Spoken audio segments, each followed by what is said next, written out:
हंग पोगा दे। ए साधु, ए साधु, उधर मत जा। Don't go in there. अरे कोई तो बचाओ। अरे देखो क्या कर रहा है। ए साधु,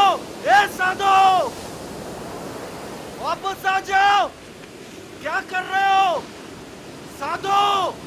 ए साधु,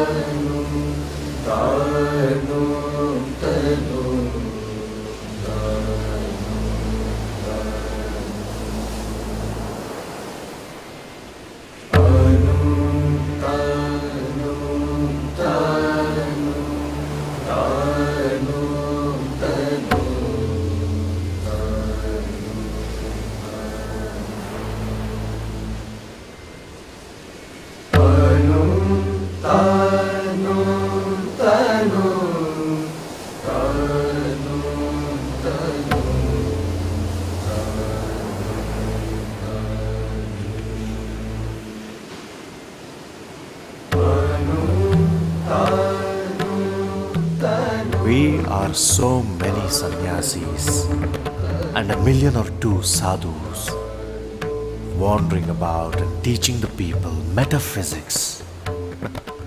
It is all madness.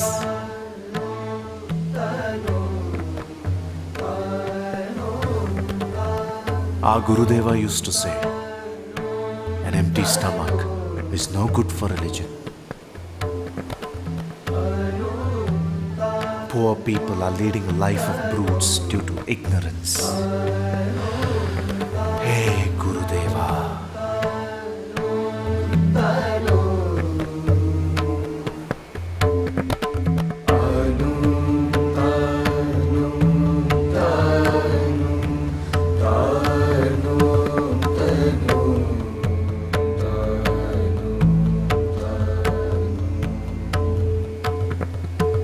Suppose some disinterested sannyasis, bent on doing good to others, go from village to village, disseminating education and seeking various ways to better the condition of all, down to the Chandala, through oral teachings and by means of maps, cameras, globes and such accessories. Can't that bring forth good in time?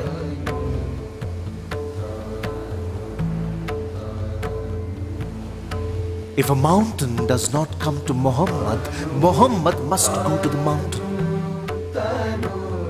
We, as a nation, have lost our individuality. We have to give back to the nation its lost individuality and raise the masses. To effect these, first we need men.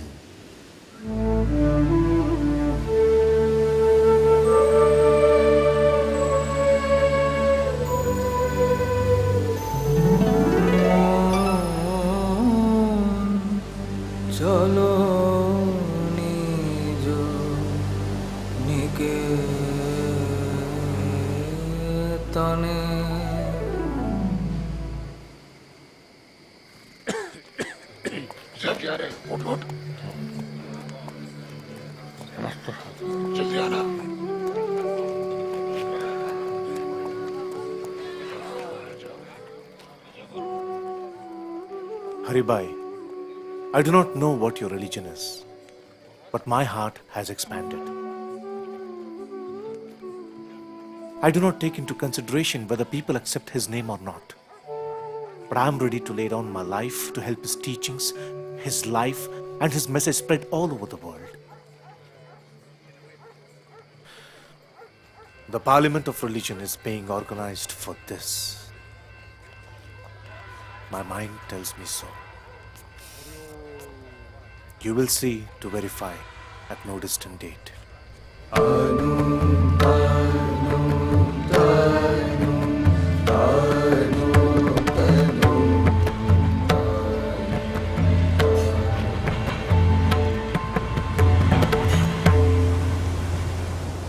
I am the first monk to come over to these Western countries. It is the first time in the history of the world that a Hindu monk has crossed the ocean. It is the weak heart that has driven me out of India to seek some help for those I love. And here I am.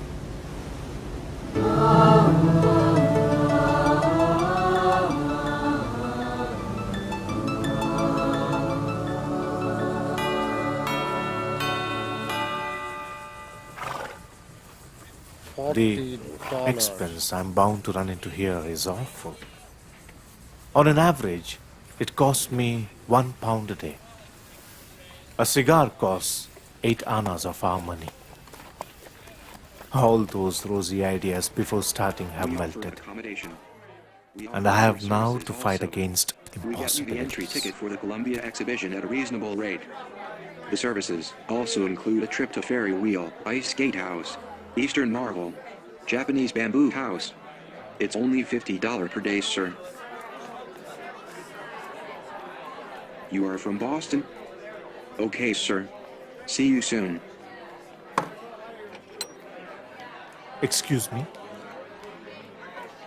Yes. can I get a room? No room. Could you check? Money. Oh.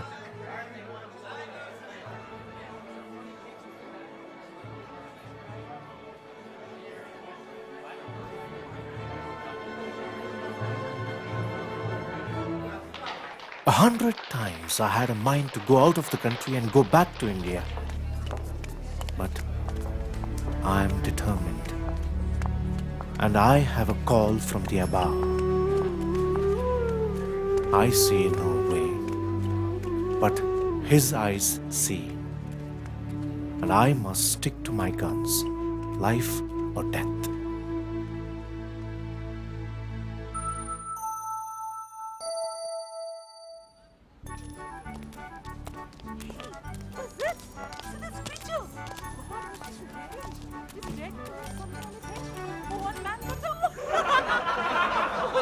If I am to live longer here, my quaint dress will not do.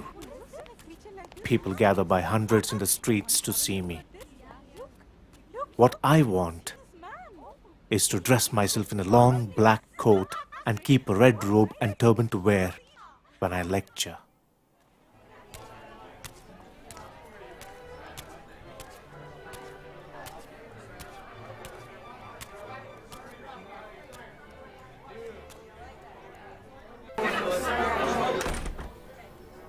All these must be borne.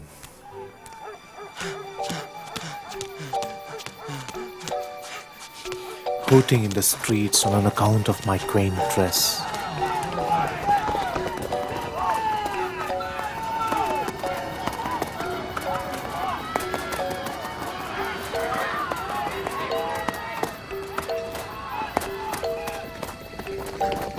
Starvation.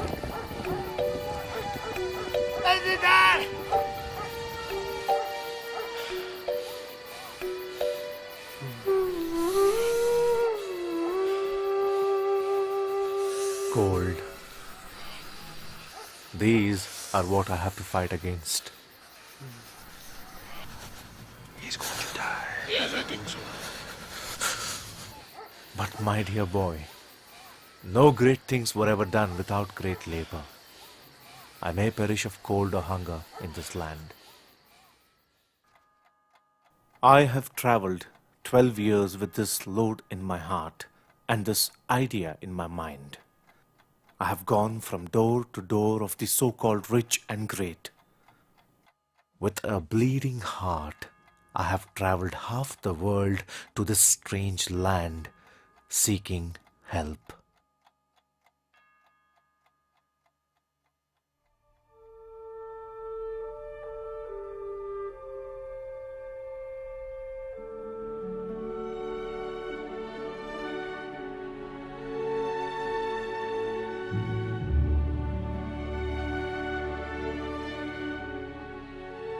On the morning of the opening of the Parliament, We all assembled in a building called the Art Palace.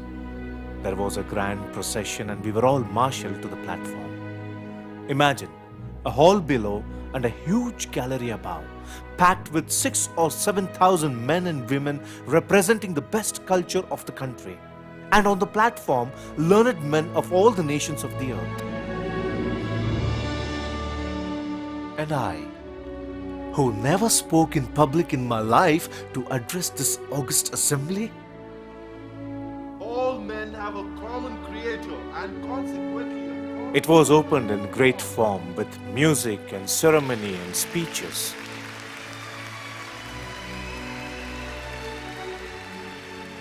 I was so nervous that I couldn't venture to speak in the morning. Of course, my heart was fluttering and my tongue nearly dried up. Chakravarti of Theosophy made a nice speech. Mazumdar of Brahmo Samaj, a nicer one. And they were much applauded. They were all prepared and came with ready-made speeches. I was a fool and had none. Dr. Burrows introduced me. From India will address the gathering. I bowed down to Devi Saraswati and stepped up.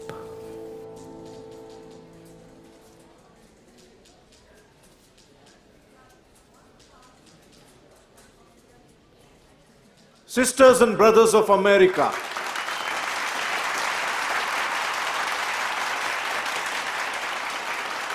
a deafening applause of 2 minutes followed.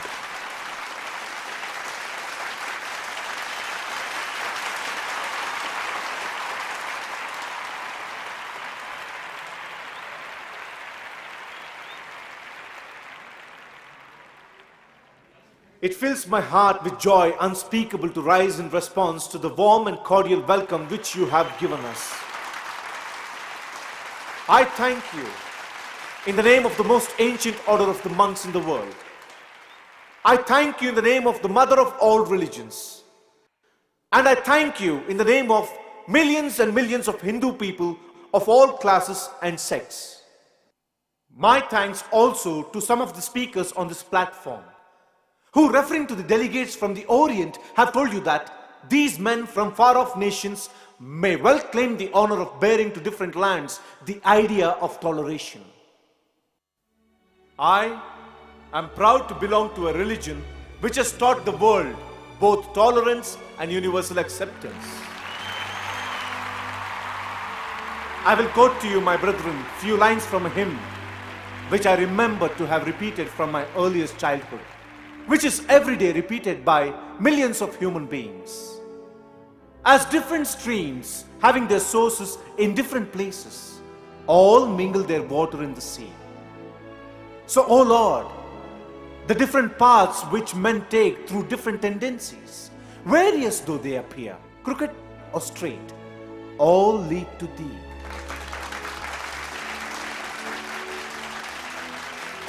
I fervently hope that the bell that tolled this morning in honor of this convention may be the death knell of all fanaticism, of all persecution with the sword or with the pen, and of all uncharitable feelings between persons wending their way to the same goal.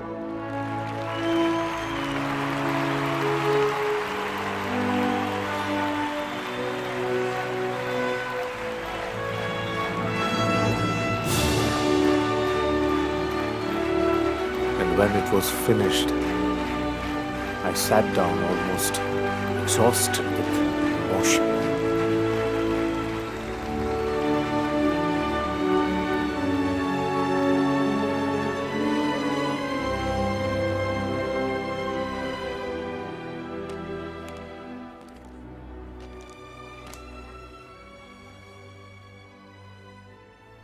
All the newspapers announced that my speech was the hit of the day, and I became known to the whole of America.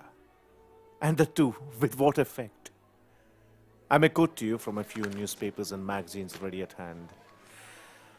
I need not be self-conceited, but to you in confidence I'm bound to say, because of your love, that no Hindu made such an impression in America. But eloquent as were many of the brief speeches, no one as well expressed the spirit of the parliament and its limitations as the Hindu monk. His culture, his eloquence, and his fascinating personality have given us a new idea of Hindu civilization. His fine, intelligent face and his deep musical voice, prepossessing one at once in his favor, he speaks without notes, presenting his facts and conclusions with the greatest art and the most convincing sincerity, raising often to rich, inspiring eloquence. Vivekananda is undoubtedly the greatest figure in the Parliament of Religions. After hearing him, we feel how foolish it is to send missionaries to this learned nation. Herald, the greatest newspaper here, even the most bigoted ones admitted that this man, with his handsome face and magnetic presence, is undoubtedly the most prominent figure in the parliament, etc., etc. Now, after all these quotations, do you think that it was worthwhile to send a sannyasi to America? I am now out of want. Many of the handsomest houses in this city are open to me. I can, if I will, live here all my life in the greatest luxury. But I am a sannyasi.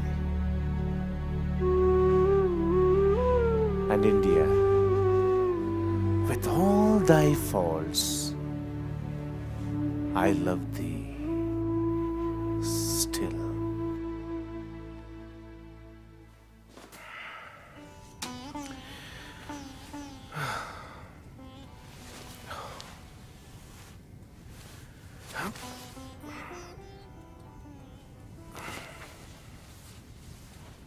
Oh, Mother.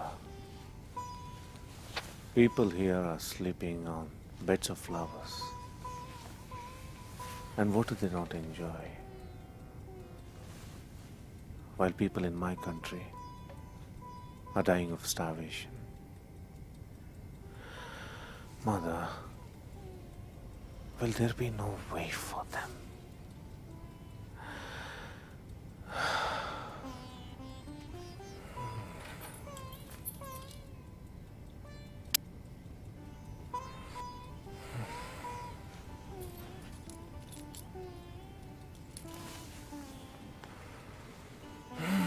Shiva.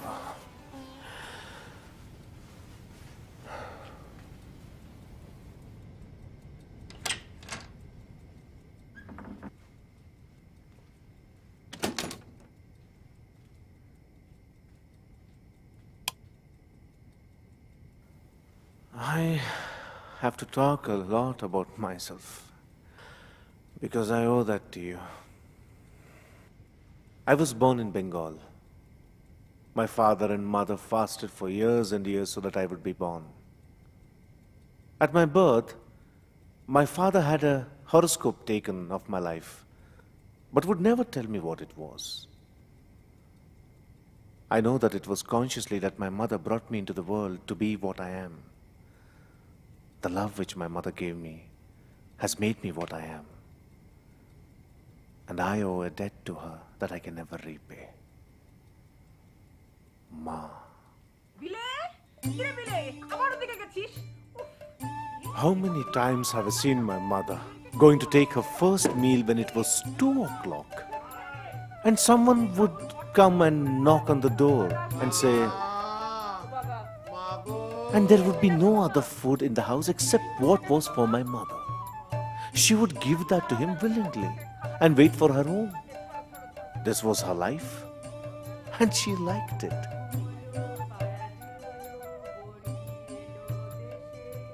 I have such a memory. When I was 2 years old, I used to play with my psyche as being a Vairagi. Clothed in ashes and kopina, when a sadhu came to beg, they used to lock me in upstairs to prevent my giving away too much. I felt I was also this. And for some mischief I had done, I had to be sent away from Shiva. No wonder my family increased my feeling. And when I was naughty, they would say, Shiva, Shiva, so many austerities, and yet Shiva sent me this demon instead of a good soul. And then when I was rebellious, they would empty a can of water over me saying Shiva, Shiva. And then I would be all right. Always. Always. Even now, when I feel mischievous, that word keeps me straight. Shiva, Shiva. ताथैया नाचे भोला बम बब बाजे गाला ताथैया नाचे भोला Shiva, Shiva.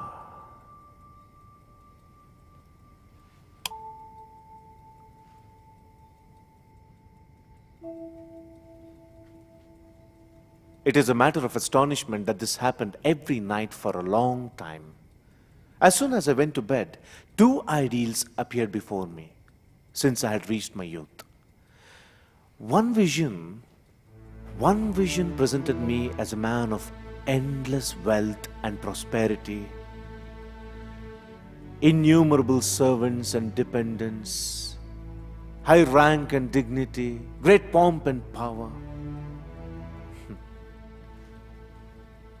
I certainly felt that I had the power to achieve this. The next moment, I felt as if I had given up everything of the world and was leading a life of a renunciate. Putting on a loincloth, eating whatever was available without any effort, sleeping under the trees, and solely depending on God's will. These two pictures, according to which I could mold my life, arose in my mind. But the latter would grip my mind in the end. Some years ago, when I visited my home, my father having died, I came across a chart among some papers in my mother's possession and saw from it that I was destined to become a wanderer on the face of the earth.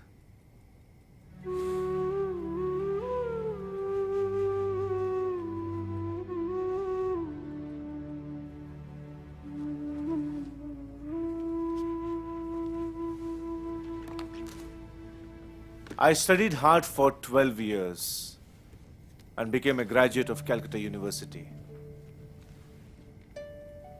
At the beginning of this 19th century, it was feared that religion was at an end.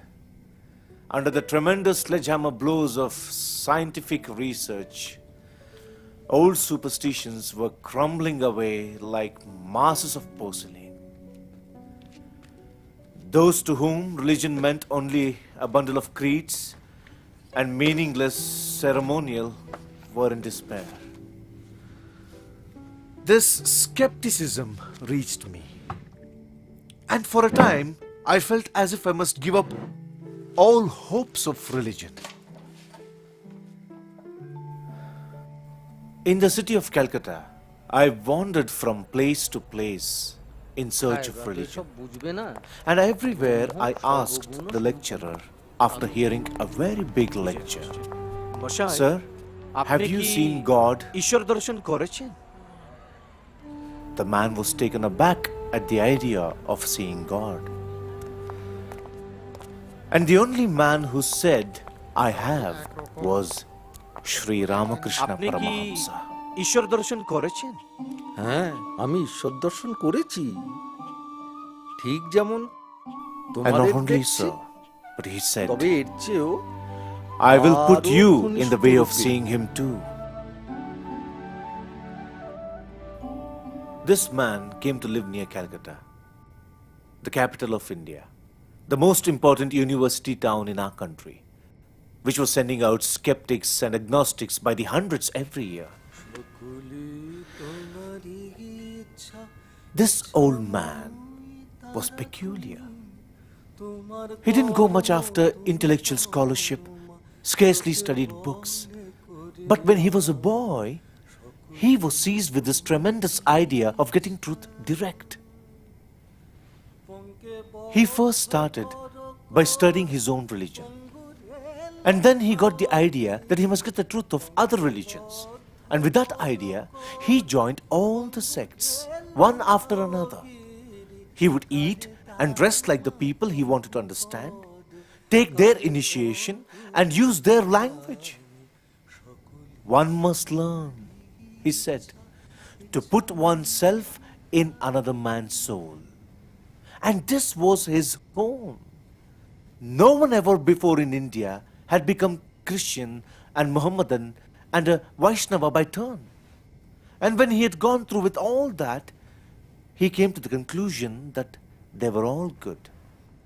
They're all in so many ways leading to the same goal.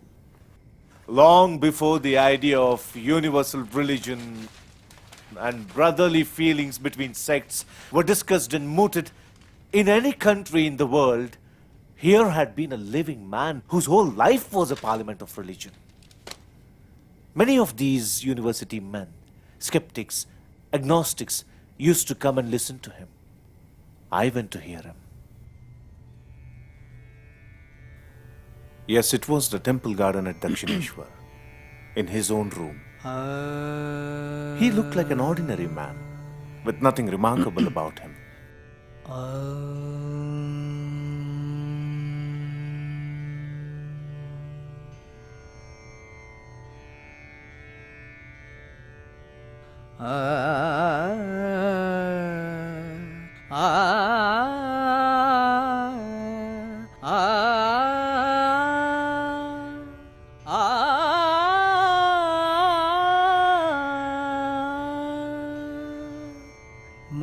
চলো নিজ নিকেতনে মন চলো নিজ নিকেতনে সংসার বিদেশে বিদেশীর বেশে ভ্রম কেন অকারণে মন চলো নিজ নিকেতনে বিষয় পঞ্চক আর ভূতগণ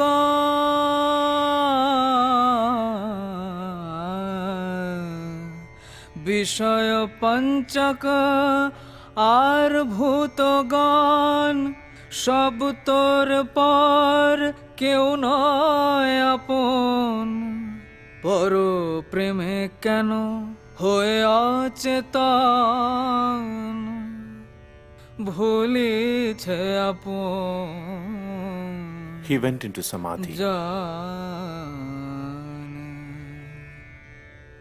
মন চলো নিজ নিকেতনে আ আ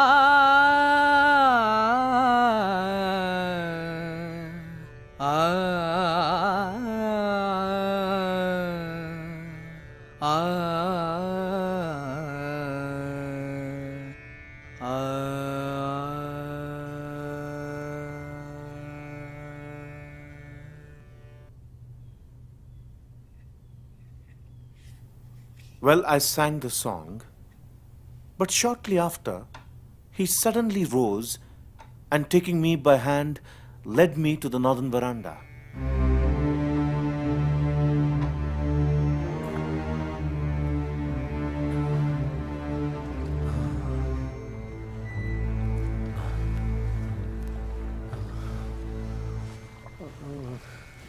Shutting the door behind him, he stood before me and began to address me with folded hands. And to my utter surprise, he began to shed profuse tears of joy as he held my hand and addressing me most tenderly as one long familiar to him.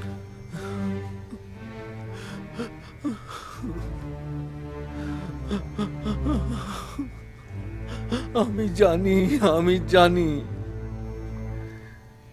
Lord, I know You are the ancient sage Nara, the incarnation of Narayana, born on earth to remove the miseries of mankind, and so on. জানি আমি প্রভু, তুমি সেই পুরাতন ঋষি নররূপী Narayan. I was altogether taken aback by his conduct.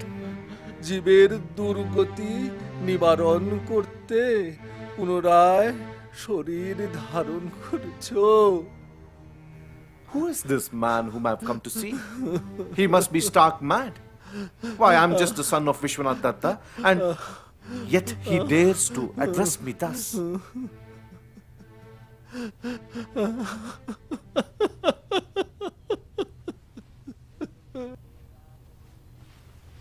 I returned to my friends. I sat and watched him. There was nothing wrong with his words, দেখো movements, or behavior Devi towards others. সরস্বতীর জ্ঞানালোকে নরেন কেমন জল জল করছে। আচ্ছা নরেন, তুই কি ঘুমোবার আগে একটা জ্যোতি দেখিস? আগে হ্যাঁ। বাহ, সব মিলে যাচ্ছে। এ ধ্যান সিদ্ধ, জন্ম থেকেই ধ্যান সিদ্ধ। মা, সব মিলে যাচ্ছে। He may be a madman, I thought, but only the fortunate few can have such renunciation. Even if insane, this holy man is the holiest of the holy, a true saint. And for that alone, he deserves the reverent homage of the mankind. বলো, তুমি শীঘ্র একদিন এখানে আমার কাছে একাকী আসবে?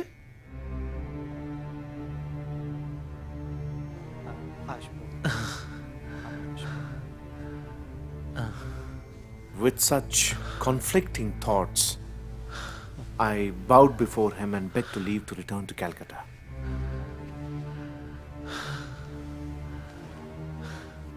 For the first time, I had seen a man who dared say that he saw God, and that religion was a reality to be felt.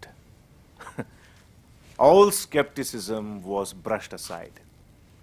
I began to go to that man day after day, and I actually saw that religion could be given. My master used to say, religion can be taken and given more tangibly, more than anything else in the world. Master, my master. At first, I did not accept most of what the master said. Once I said to him, the forms of God and things like that which you see in your vision are all fragments of your imagination. যশোব দেখেন, I did not believe ওসব in আপনার anything. মন গড়া। One day, he said to me, some people call me God. যে যাই বলুক, Let 1,000 people call you God, but I shall certainly not call you God as long as I don't know it to be true. তবে আসিস কেন? Then why do you come here? তবে আসিস কেন? I come here to see you, not to listen to you. আপনাকে দেখতে আসি, কথা শুনতে নয়। He was very much pleased.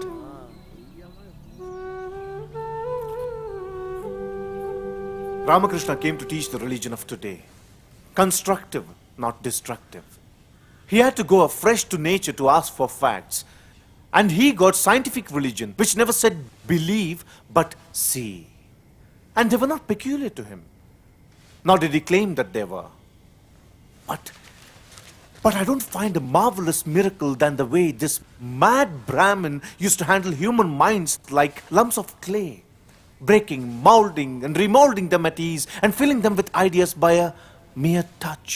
আমি জানি গো দিন দয়া I cannot think or talk of Sri Ramakrishna without being overwhelmed. দুর্গমেতে দুঃখ হারা How shall I speak of him? আমার মা তুমি তারা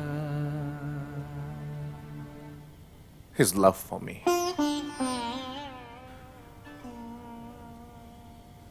Once, we spoke of our revealed books, of the Vedas, of the Bible, of Quran. At the close of our talk, this old man asked me to go to the table and pick up a book. আচ্ছা, মেজের উপরে ওই বইটা নে।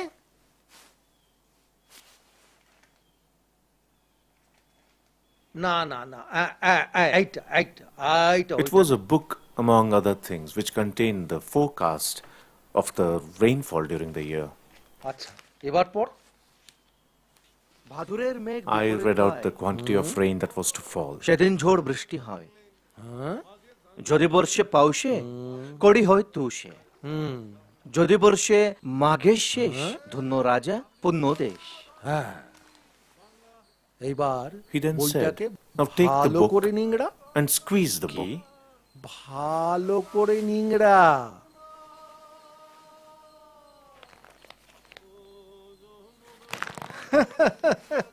I did so. And he said, এক ফোঁটা "Why, জল my boy? বেরোলো, Not a drop of water comes out. বইতে জলের এত কথা। Until the water comes out, it is all book." তো ধর্ম যদি তোকে ভগবানই না চেনালো, তবে So until your religion makes you realize যারা God, বই পড়ে it is ধর্ম useless. করে, তারা হলো He who studies books সেই for religion গল্পের reminds one of গাধার the মতো। fables of the ass which carried a heavy load of চিনির sugar on বস্তা its বয়ে back বেড়ায়, but did কিন্তু not know the sweetness চিনির of it. স্বাদ জানে না। কি ও গাধা!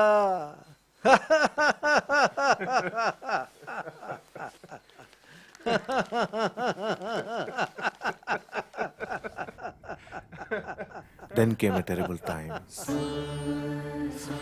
To me came such a misfortune. My father died, and at that time we were left poor. Even before the period of mourning was over, I had to go about in search of a job. Starving, barefooted, I wandered from office to office with an application in hand. But everywhere I went, the door was slammed in my face. This first contact with reality convinced me that unselfish sympathy is a rarity in the world. There is no place for the weak, the poor, and the destitute.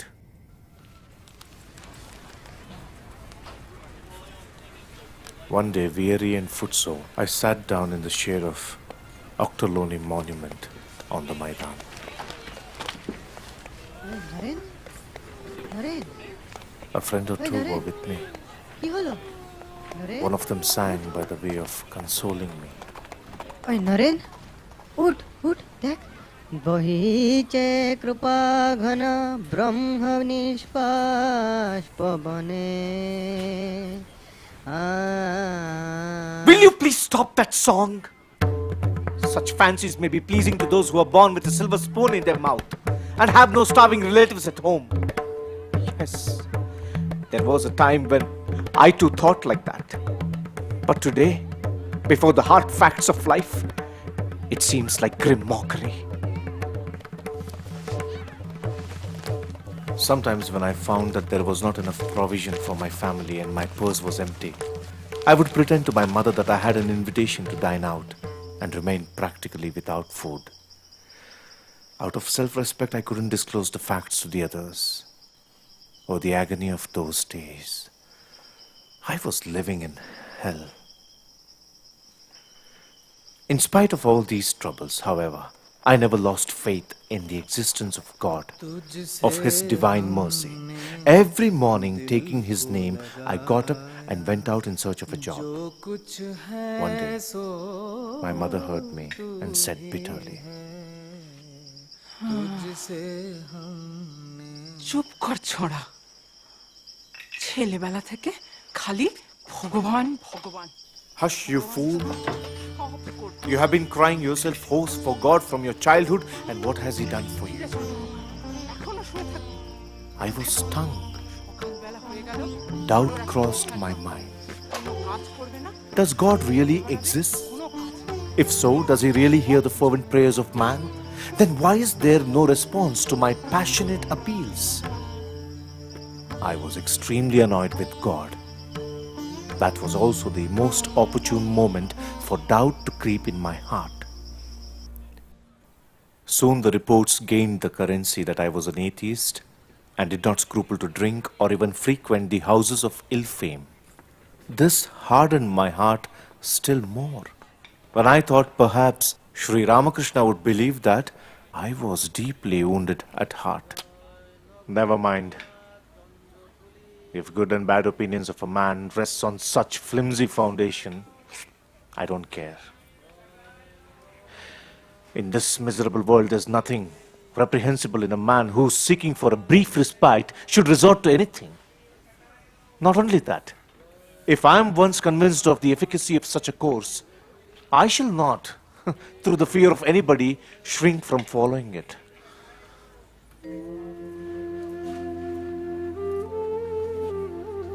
When one of his favorite disciples said to him with tears in his eyes, মশাই, নরেন যে এমন হবে এ আমি স্বপ্নেও ভাবতে পারিনি।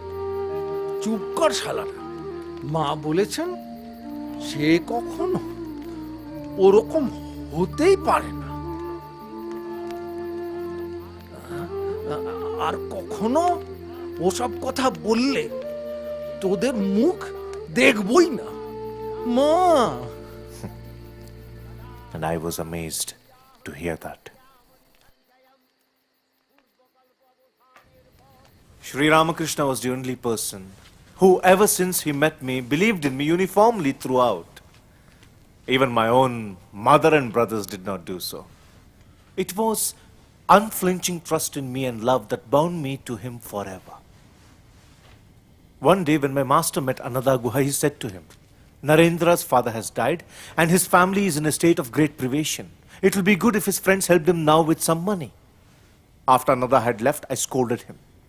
He wept and said, Naren, alas, for your sake, I could beg from door to door. He tamed me by his love. Yet, I fought so long, my 6 years fight.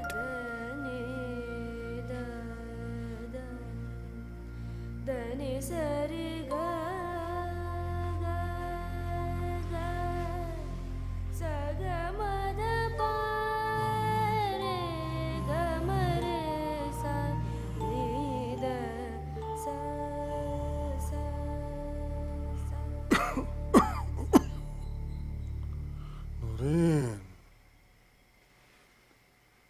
কি আমার ইচ্ছা হয় সুখদেবের মতো 5-6 দিন ক্রমাগত একেবারে সমাধিতে ডুবে থাকি, তারপর শুদ্ধ শরীর রাখার জন্য খানিকটা নিচে নেমে এসে আবার সমাধিতে চলে যায়। ছি ছি, তুই এত বড় আধার, তোর মুখে ওই কথা? আমি ভেবেছিলাম কোথায় তুই একটা বিশাল বট গাছের মতো হবি, তোর ছায়ায় হাজার হাজার লোক আশ্রয় পাবে। তা না হয় তুই কিনা নিজের মুক্তি চাস।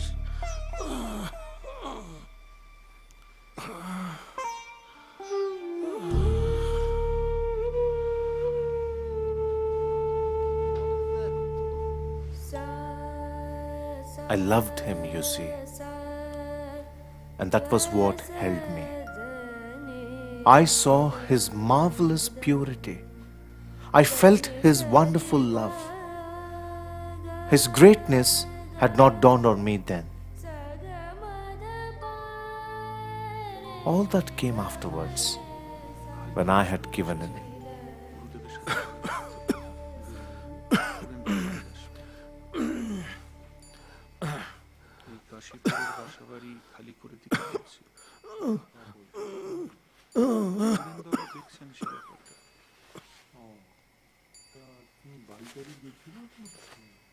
গত 3 মাসে তো যেতে পারিনি, সেখান থেকে তো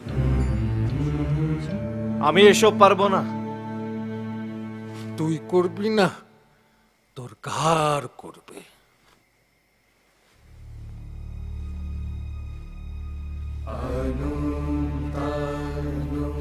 I fought my master for 6 years with the result that I know every inch of the way. Every inch of the way.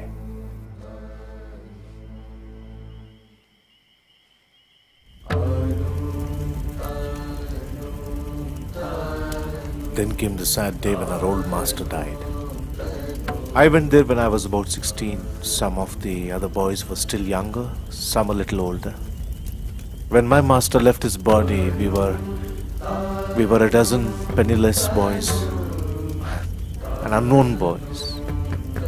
But together, we conceived that this ideal had to be spread. We shall begin a universal religion here and now. We will not wait. We will show the spirituality of the Hindus, the mercifulness of the Buddhists, the activities of the Christians, and the brotherhood of Mohammedans by our practical lives.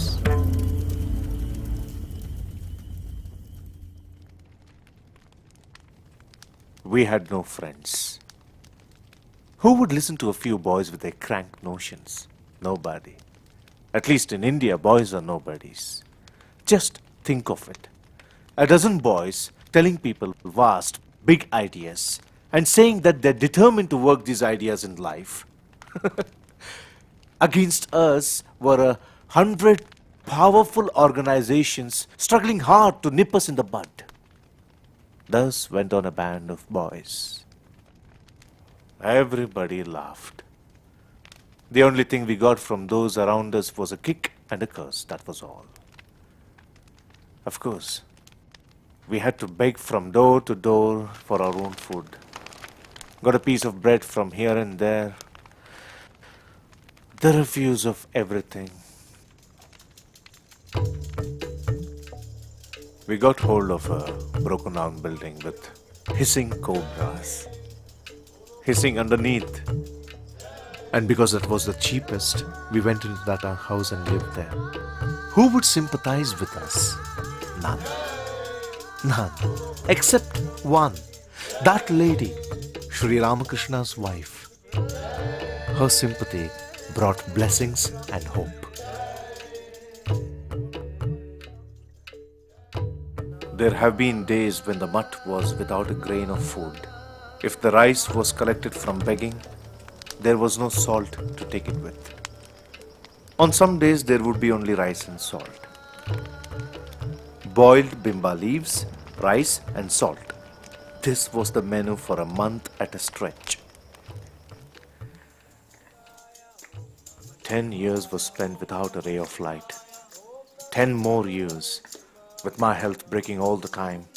Sometime one meal at 9 in the evening, another at 8 in the morning, another after 2 days, another after 3 days.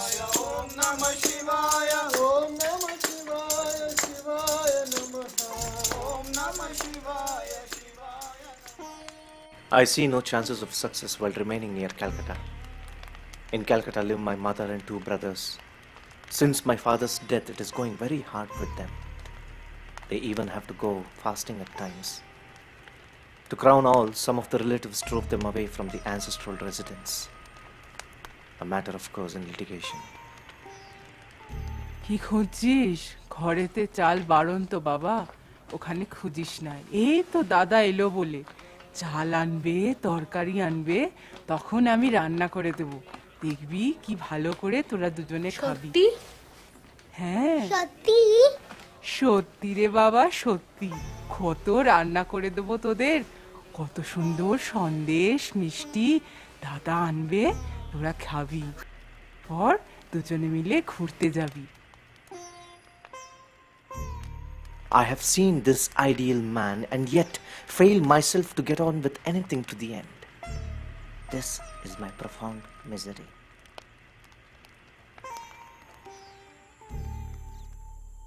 No compromise is the watchword.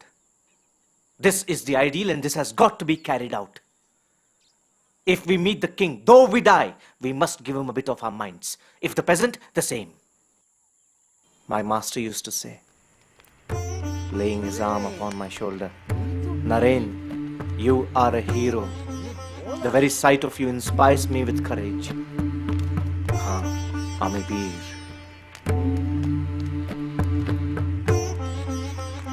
I leave this place before the letter reaches you. I have my own plans for the future, and they shall be a secret.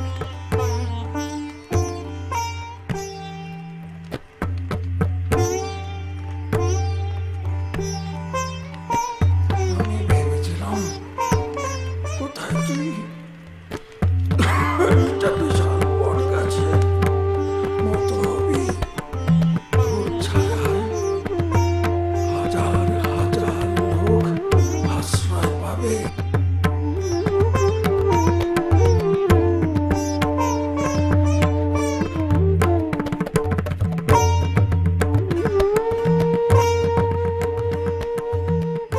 That made me go from the Himalayas to the Cape Cameron, from Indus to Brahmaputra. Many a times I've been in the jaws of death, starving, footsore and weary. For days I had no food and could walk no further. It was true. I often used to sleep under the banyan tree with a bowl of rice given to me by a kindly peasant. But it is equally true that I was also a guest in the palace of a great Maharaja, and a slave girl was appointed to wave a peacock feather fan over me all night long. In the course of my wandering, I was in a certain place when people came to me in crowds and asked for instructions. Though it seemed almost impossible, people made me talk for 3 days and nights without giving me a moment of rest. You should be ashamed of yourself. The youth of India should write the history of their own country. The British have interpreted the history of our country according to their conveniences. What India wants is somebody who can portray her in proper light. The glory of man is that he is a thinking being. It is the nature of man to think, and therein he differs from इसलिए animals. शास्त्र में बोला है ना, सहस्र शीर्षा पुरुषः सह। Pandit ji, I have nothing whatever to do with ritual or dogma. They did not even ask me whether I had eaten. Why do you meet Rajas and Maharajas only? Because I can't go from door to door. If I come to you, tell you and convince you about my ideas, it will automatically reach the masses. Swamiji, you are a very sincere sadhu. Thank you. May God bless you. On the third night, when all visitors had left, a low-caste poor man came up to me and said, Swami ji, हमने देखा है 3 दिनों से आपने कुछ खाया नहीं, पानी तक पी नहीं। क्या आपके पास कुछ है खाने के लिए? Hearing this, the man shrank in fear. He was a subject of the Maharaja of Khetri and was afraid that if the latter came to hear that he, a cobbler, had given food to a sannyasi, he would be severely dealt with and possibly banished from the state.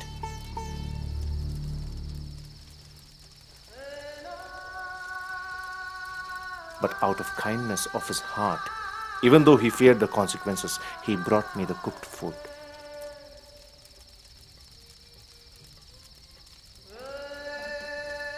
I shed tears of love and gratitude and thought, thousands of such large-hearted men live in lowly huts, and we despise them as low caste and untouchables.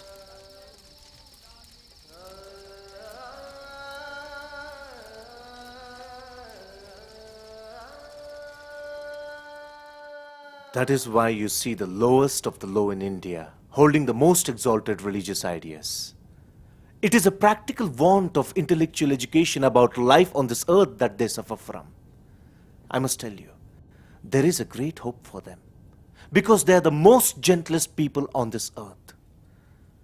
The best soldiers the English have recruited are from the peasantry of India. Death is a thing of no importance to them.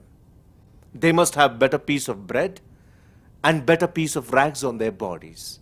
If you rob them, tax them, murder them, do anything to them, they will be quiet and gentle. So long as you leave them free to practice their religion. Leave our liberty to worship our gods and take everything else. That is their attitude. When the British touch them there, the trouble starts. That was the real cause of the 1857 mutiny. They will not bear religious repression. My plan is to reach these masses of India. I traveled in search of funds in India. But do you think people in India were going to spend money? Many and many in India could not understand me. How could they? Their minds never strayed beyond the everyday routine business of eating and drinking. I depended on no one in India.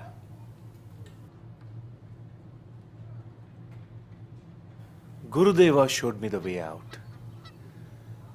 The people at Madras, of their own accord, in conjunction with His Highness of Mysore, Ramnad and Khetri, made every arrangement to send me up here to America.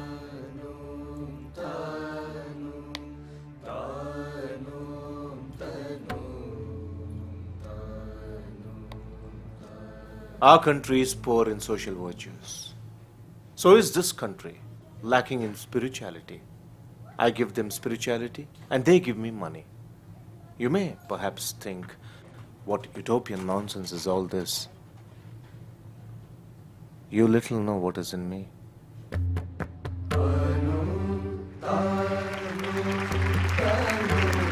The Christian is not to become a Hindu or a Buddhist, nor a Hindu or a Buddhist to become a Christian.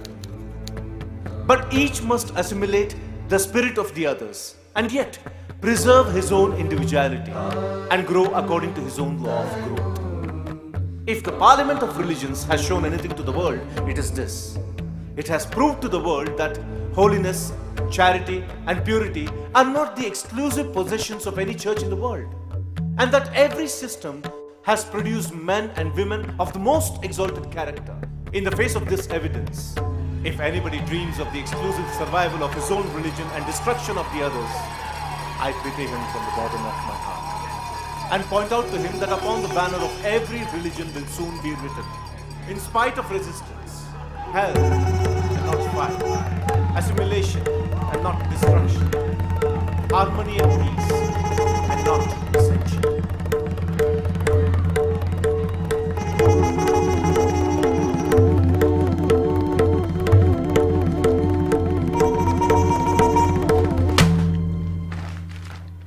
Brother, we can get rid of anything but not this cursed jealousy. This is a national sin with us. As it pleased Lord, I met here with Mr. Mazumdar. He was cordial at first. But when the Chicago population began to flock to me in overwhelming numbers, then grew the cancer in his mind. Mazumdar slandered to the missionaries about me, saying that I was a cheat, a nobody, a thug. And he accused me of coming here and pretending to be a monk. The Fadris, they fabricated and circulated most horrible lies about me in this country. They spread many slanders by publishing them in the newspapers. And again in Calcutta, he's telling them that I'm leading the most sinful life in America, especially unchaste. Lord bless him.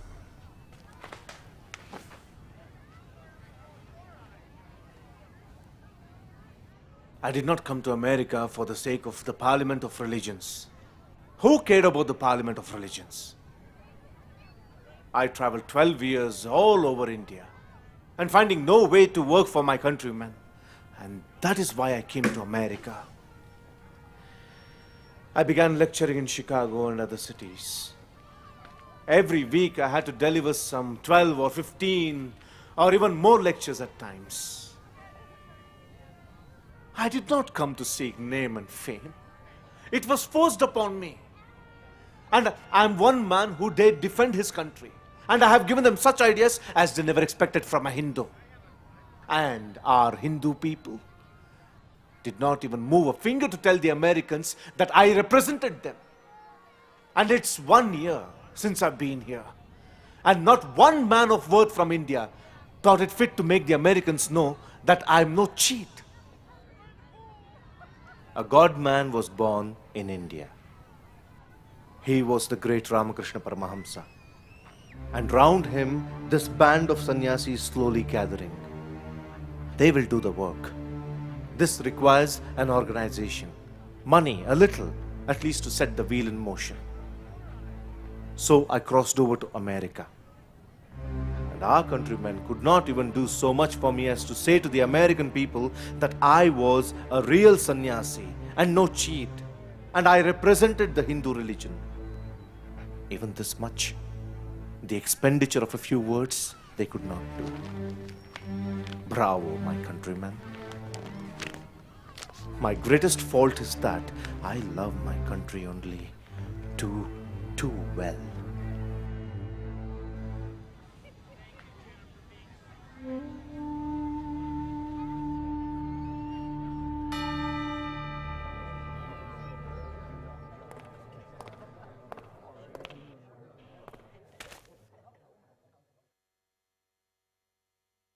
Swami?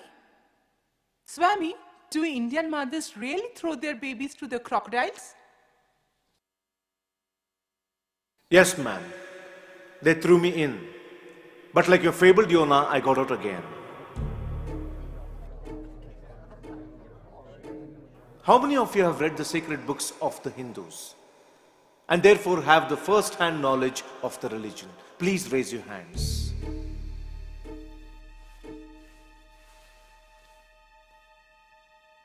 And yet, you dare to judge us? I'm a rather plain-spoken man, but I mean well. I want to tell you the truth. I'm not here to flatter you. That is not my business. If I wanted to do that, I would have opened a fashionable church in Fifth Avenue, New York. You are my children. I want to show you the way out of self to God by pointing out to you your errors, your defects, and your vanities. Everything that has selfishness as its basis, competition for its right hand, and enjoyment as its goal must die sooner or later. If you want to live, go back to Christ. Go back to Him who had nowhere to lay His head. Better be ready to live in rags with Christ than to live in palaces without Him.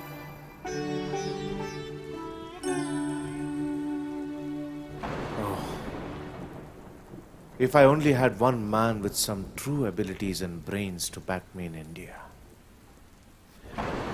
I don't care what even my own people say about me in Calcutta, except for one thing. I have an old mother. She has suffered much all her life, and in the midst of all, she could bear to give me up for the service of God and man. But to have given me up, the most beloved of her children, her hope to live a beastly, immoral life in a far distant country, as Mazumdar was telling in Calcutta, would have simply killed her.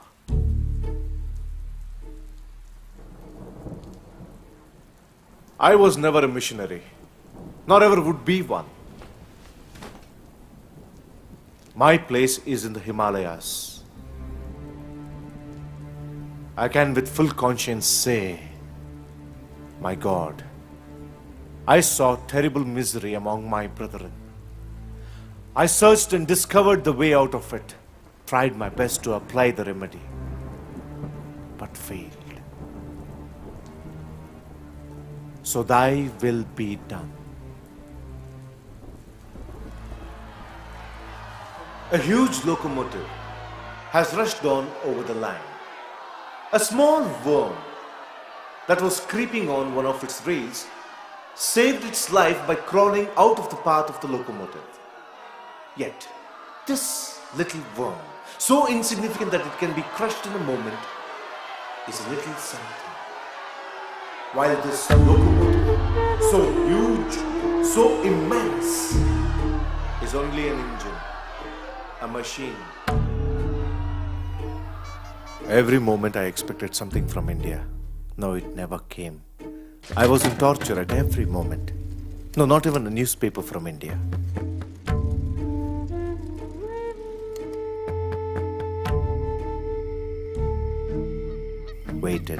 Waited months after month. Nothing came, not a voice. It is a punishment for relying upon man. I committed a terrible error of calculating upon others' help once in my life, and I have paid heavily for it. My religion is to learn. I read my Bible better in the light of your Bible. And the dark prophecies of my religion become brighter when compared with those of your prophets. It was my fault. I have launched my boat in waves, come what may. Uttishtata jagrata prapyavaran nibhodata. Through the vistas of the past, the voices of the centuries is coming down to us. The voices of the sages of the Himalayas and recluses of the forests. The voices that came down to the Semitic races. The voice that spoke in the Detroit lecture. I got $900. That is 2,700 rupees. In other lectures, I earned in one $2,500, that is rupees 7,500 in 1 hour, but got only $200. I was cheated by a roguish lecture bureau. Only about $3,000 remains.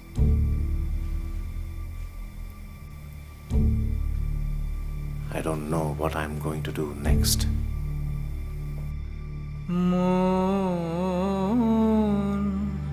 চলো নিজ নিকেতনে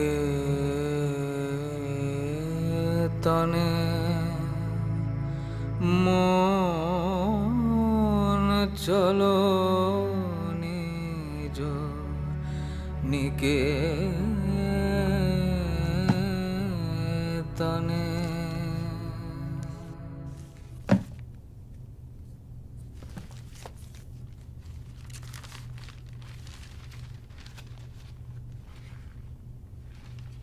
The Calcutta meeting held in the honor on 5th September 1894. The president was the chief nobleman of Calcutta, and the other man, Mahesh Chandra Nyayaratna, is the principal of Sanskrit College and chief of Brahmin in all of India.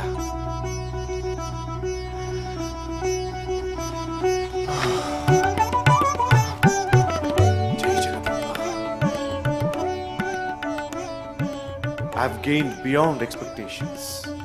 The prophet has been honored with a vengeance. What a rogue am I that in the face of such mercies, the faith taught us. There is a God, a father, a mother who never leaves her children. Never, never, never. A good news after a long interval. They call me illustrious, wonderful, and all sorts of nonsense. But they forward to me the gratitude of the whole nation. I'm weeping like a child at his mercy.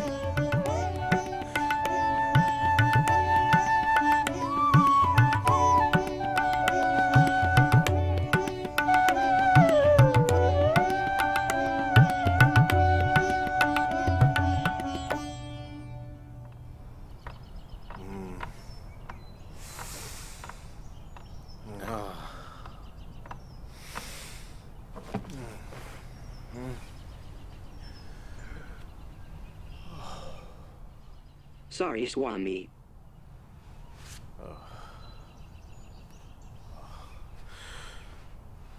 I got vexed at getting loads of newspapers from India. I had to write to them to stop sending those newspapers. Now they will write what I ate on such and such a date and and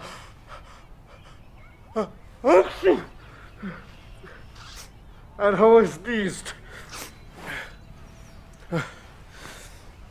It was all my foolery.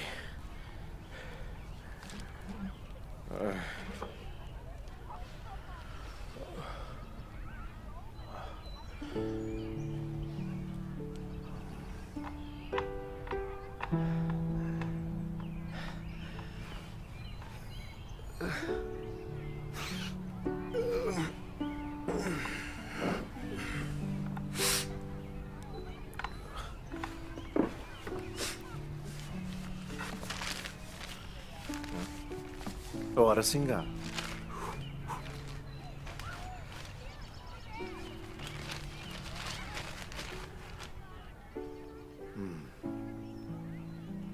If people in India want me to keep strictly to my Hindu diet, then please tell them to send me a cook and money enough to keep him.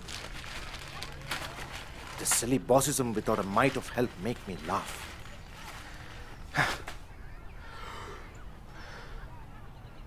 And on the other hand, if the missionaries are telling that I have broken 2 vows of sannyasa, chastity and poverty, then tell them they are big liars. Oh, God.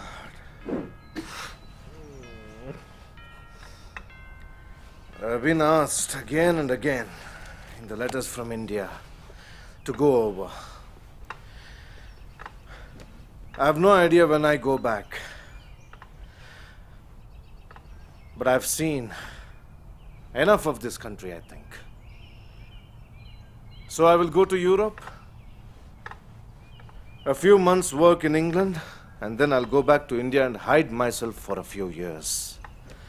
Or forever. Sorry,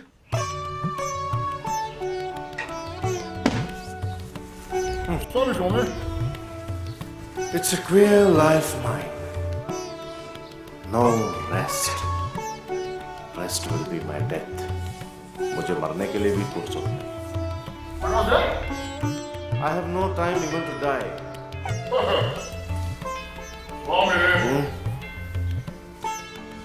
I long for my rags, my sleep under trees, and my food from my begging.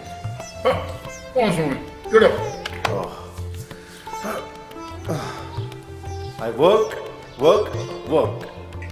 earn my own bread, and help my country.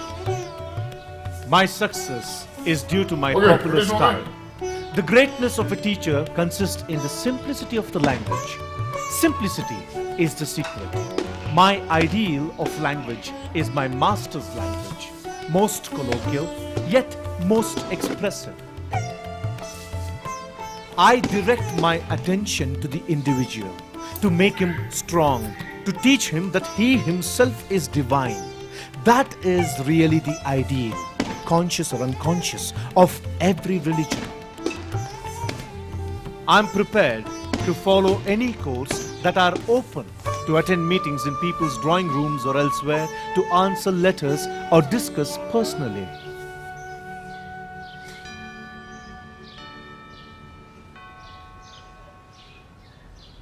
It is taught in the West that society began some 1800 years ago with the onset of the New Testament. But it is not true as regards the whole world. But why didn't your rishis come to England to teach us? Because there was no England to come to. Would they come and preach to the forest? Oh, yes.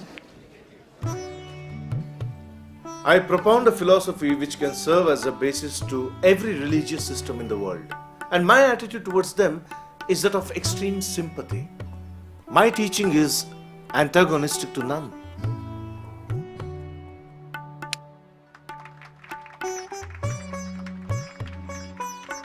I form no sect or organization. I know very little, and that little I teach without any reserve.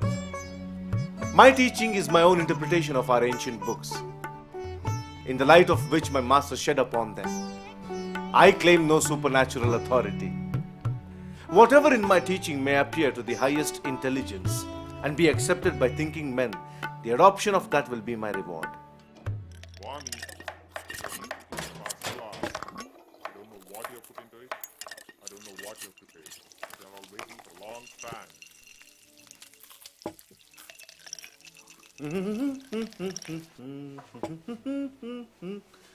Come on, George. Come on. Let me. Smells good. I made a dish. It's a delicious mixture of saffron, lavender, maize, cubebs, cinnamons, cloves, cream, cardamoms, lime juice, onions, almond, pepper, and raisins and rice. Please. Wow. My plan, as I was saying, is to start 2 centers in India. My interests are international, not Indian alone.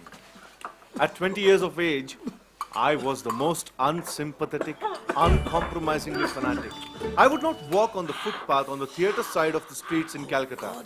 But now, at 33, I can live in the same house with prostitutes and never would think of saying a word of reproach to them.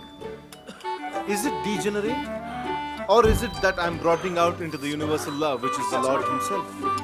Bold words, bolder deeds. That's what we want.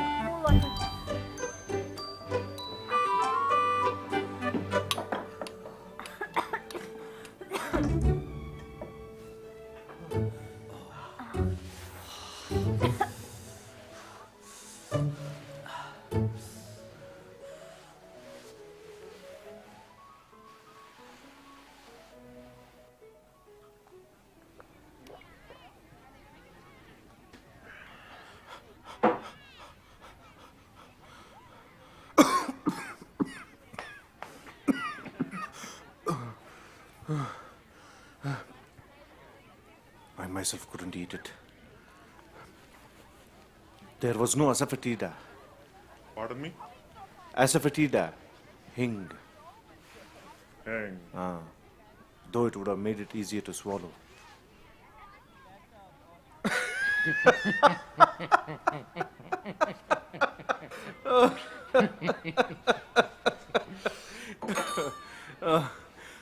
I've been asked many times, Swami, why do you laugh so much and make so many jokes? I become serious sometimes when I have a stomachache.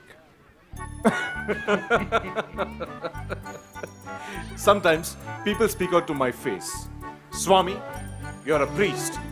You should not be laughing and making so many jokes like ordinary men. Such levity does not look good on you. To which I reply, we are children of bliss. Why should one look somber and miserable? If one who lives in Lord becomes miserable, what is the use of living in Him? What is the use of such a God? Throw Him overboard into the Pacific Ocean. We do not want Him.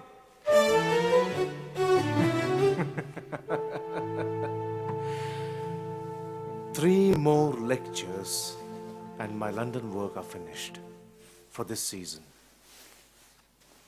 Dear Lord says, start for old India.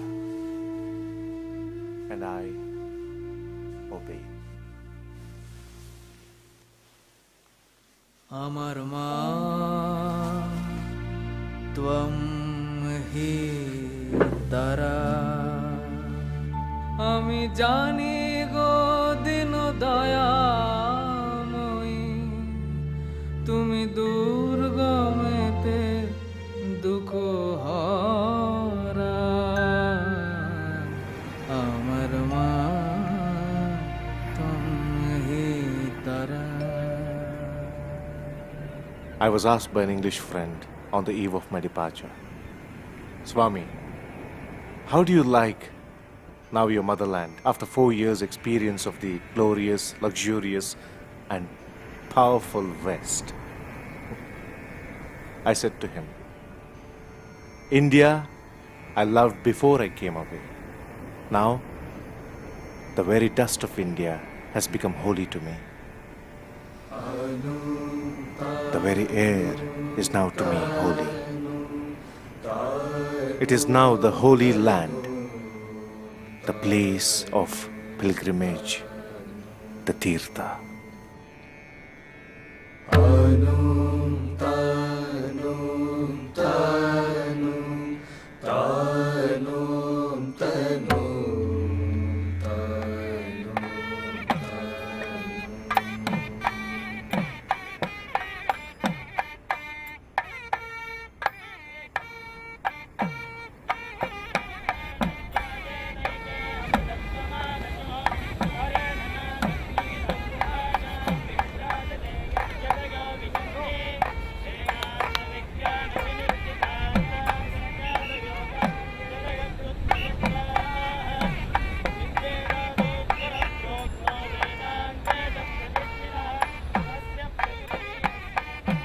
Swami Vivekananda ki!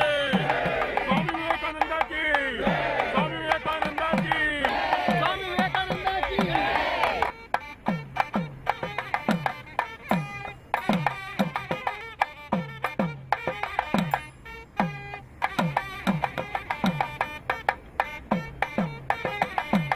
Swami Vivekananda ki! Swami Vivekananda ki! Swami Vivekananda ki! Swami Vivekananda ki!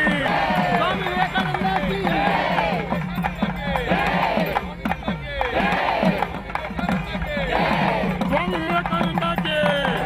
Swami Vivekananda ki! Bold has been my message to the people of the West. Bolder is my message to my beloved countrymen. We all hear so much about the degradation of India. There was a time when I also believed in it. But today, standing on the vantage ground of experience, I confess in all humility that I was wrong. For the last 1,000 years or more, you are told that you are weak, you're nobody, you're good for nothing, and you have come to believe yourself such. When a man has begun to hate himself, the last blow has come. When a man has begun to be ashamed of his ancestors, the end has come. Here am I, one of the least of the Hindu race, yet proud of my race, proud of my ancestors. I'm proud to call myself a Hindu. I'm proud that I'm one of your unworthy servants. I'm proud that I am a countryman of yours, you, the descendants of the sages, of the most glorious rishis the world ever saw. Therefore, have faith in yourselves. By the grace of the Lord, those who look down upon us as weak and low regard me as their teacher. Swami Vivekananda ki! Swami Vivekananda ki! Swami Vivekananda ki!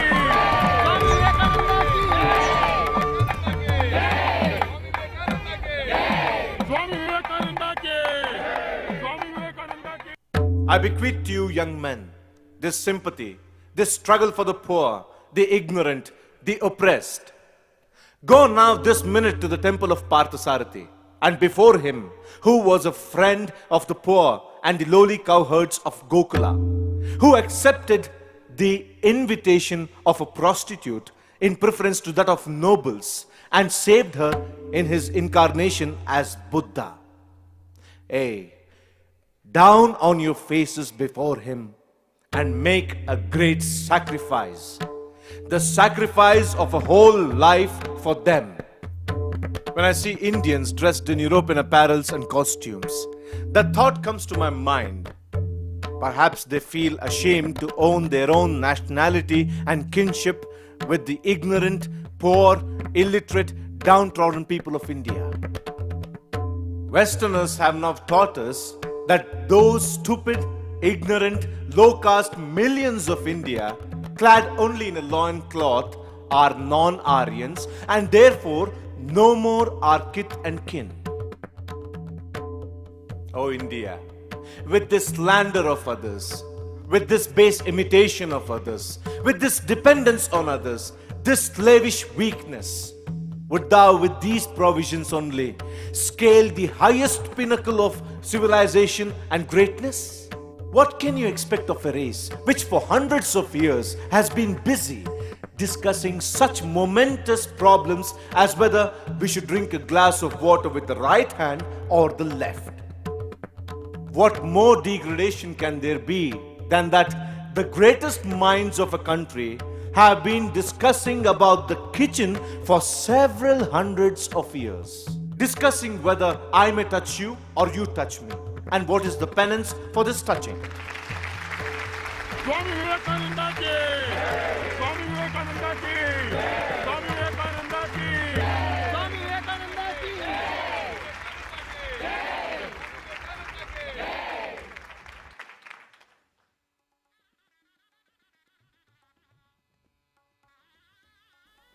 In America, beds are very cozy and soft. But there have been many nights when I could not sleep on those soft beds, thinking of the extreme poverty of my own people. I have spent nights on the floor thinking without any sleep or rest. Well, if I have a mind, I can sit up in Samadhi in a Himalayan cave. Why then don't I do so? And why am I here? Only the sight of the country's misery and the thought of its future do not let me remain quiet anymore. Feel, therefore, my would-be reformers, my would-be patriots. Do you feel that millions and millions of the descendants of the gods and of sages have become next-door neighbors to brutes? Do you feel that millions are starving today and millions have been starving for ages? Does it make you restless? Does it make you sleepless? Has it gone into your blood, coursing through your veins, becoming consonant with your heartbeats? Has it made you almost mad? Are you seized with that one idea of the misery of ruin? And have you forgotten all about your name, fame, your wives, your children, your property, and even your own bodies?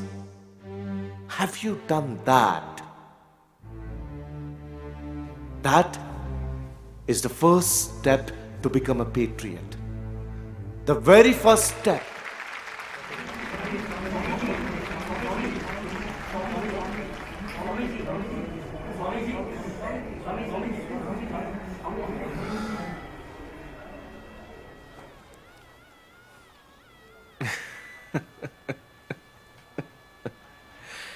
I was one man in America and another here. There, first they ill-treated me as if I had not my trousers on. I would not be admitted to a decent hotel. Here, the whole nation is looking upon me as their authority. Here, princes draw my carriage. These feet have been washed, wiped, worshipped by descendants of kings. There has been progress through the country which none ever commanded in India. Shiva.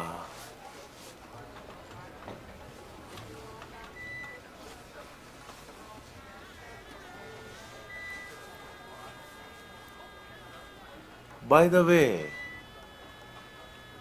I'm glad to find that I'm aging fast.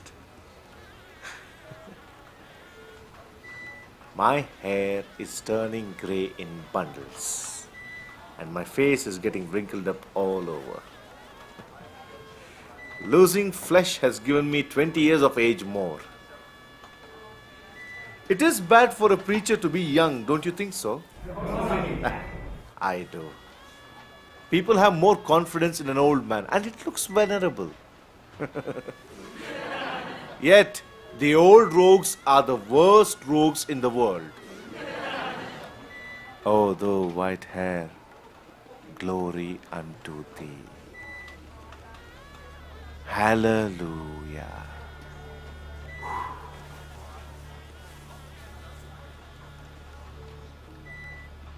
The result of this steady, tremendous work on a Bengali constitution is diabetes. It is a hereditary foe and is destined to carry me off, at best, in a few years' time.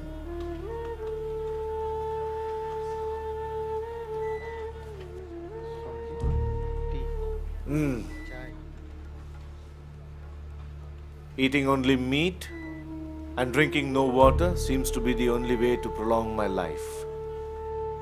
No bread, no rice, no potatoes, not even a lump of sugar in my coffee.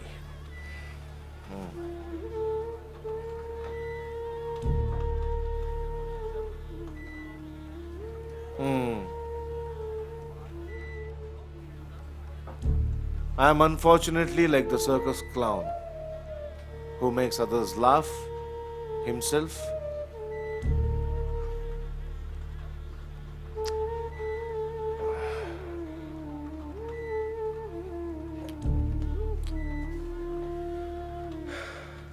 My health is about the same.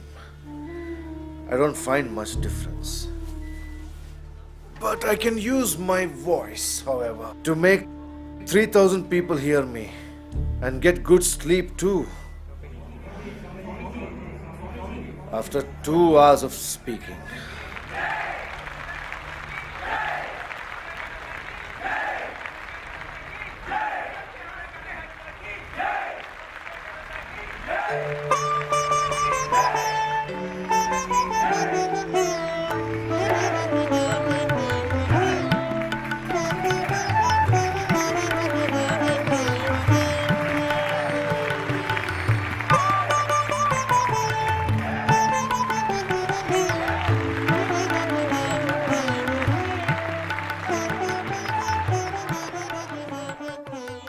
My hope for the future lies in the youth of character, intelligent, renouncing all for the service of others, and obedient, who can sacrifice their lives in working out my ideas and thereby doing good to themselves and the country at large. This is the time to decide your future, to decide now. Tell me, will you possess the energy of youth when you're worn out and jaded? Rouse yourselves, therefore, for the time is short. There is great work to be done. The greater work is sacrifice of yourselves for the benefit of your race. Therefore, take up a great deal and give up your whole life for it.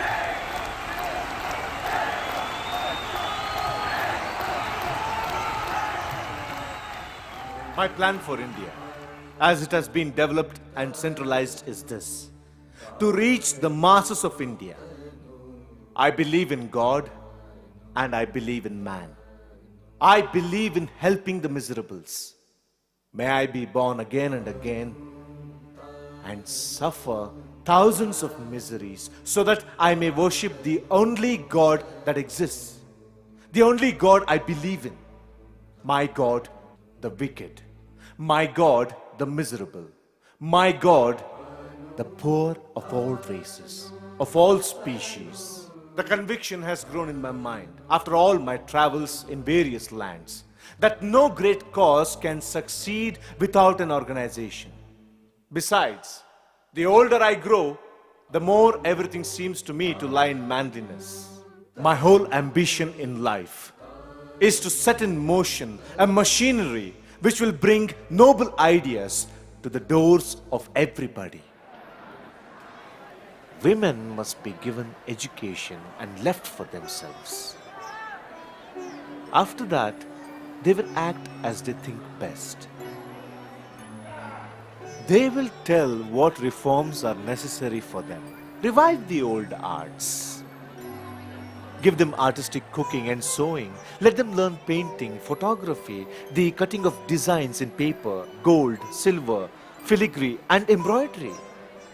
See that everyone knows something by which she can earn a living in case of need. I do not believe in God or religion which cannot wipe the widow's tears and bring a piece of bread to the orphan's mouth. Religion is that which does not depend on books or prophets or saviors. And I believe in becoming entirely free from our holy teachers. Traveling through many cities of Europe and observing in them the comforts, the education of even the poor people, there was brought to my mind the state of our own people. What made the difference? Huh? Education was the answer I got. There must be centers to educate monks in the method of education. Swamiji, Yes? this task is too difficult. To establish harmony and cooperation among people of various castes and sects that are current in this country, and to make them act in unison for a common purpose.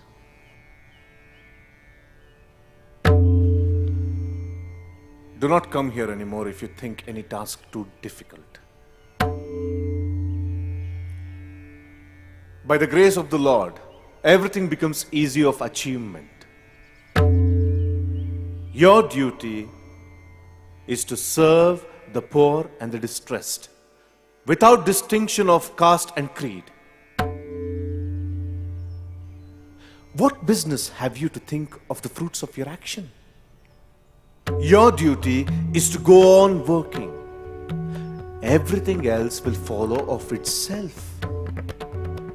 My method of work is to construct and not to destroy that which is already existing. You are all intelligent boys, and you profess to be my disciples. Tell me what you have done. Can't you give away this one life for the sake of others? Let the reading of the Vedanta and practicing of meditation and the like be left for the next life. Let this body go in the service of others. And then I shall know that your coming to me has not been in vain.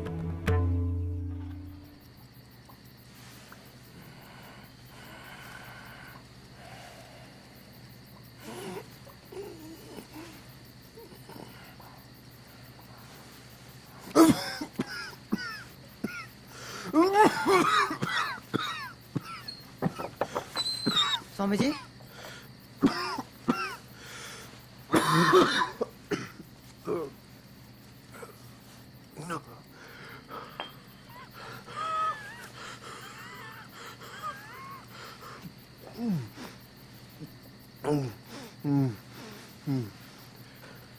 I've worked for this world, but it doesn't give me a piece of bread without taking a pound of flesh.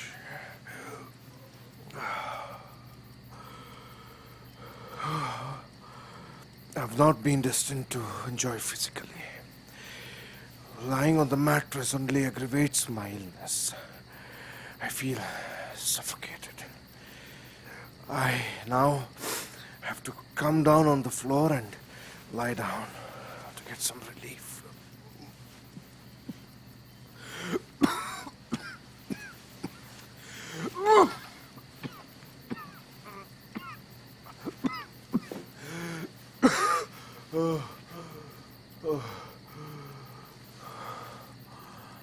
जब कौन बकबक करची शरीर तो क्यों खराब होची Regen. हाँ स्वामीजी. Generic. हाँ स्वामीजी. Mrs. Johnson is of the opinion that no spiritual person ought to be ill. It seems to her that my smoking is sinful.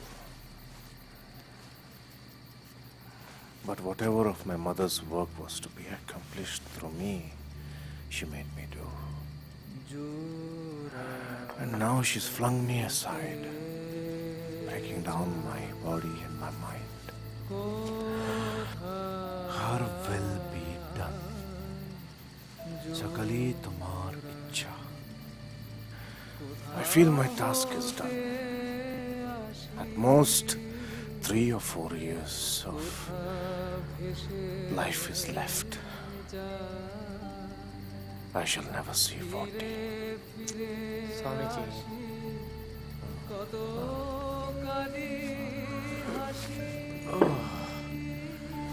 हे जगन्माता, हे गुरुदेव, আমি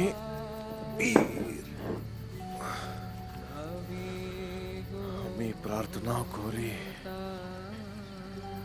আমি যেন কাপুরুষের মতো না মরি। Heed then no more how body lives or goes. Its task is done. Let karma float it down. Let one put garlands on, another kick this frame. Say not. No praise or blamed can be where praiser praised and blamer blamed are one. Thus be thou calm. Sannyasi, old. Om Tat Sat Om.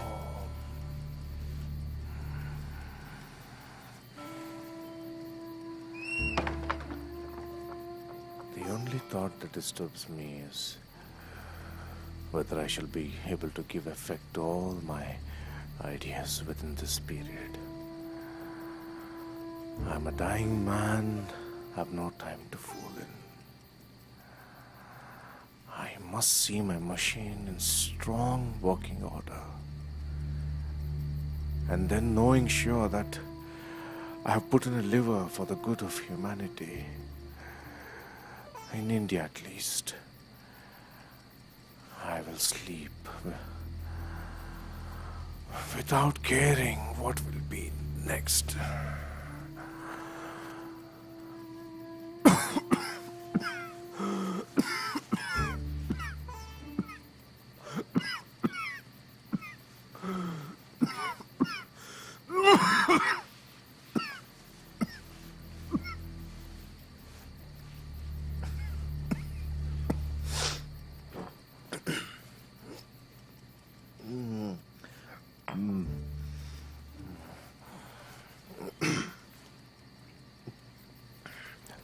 This disease.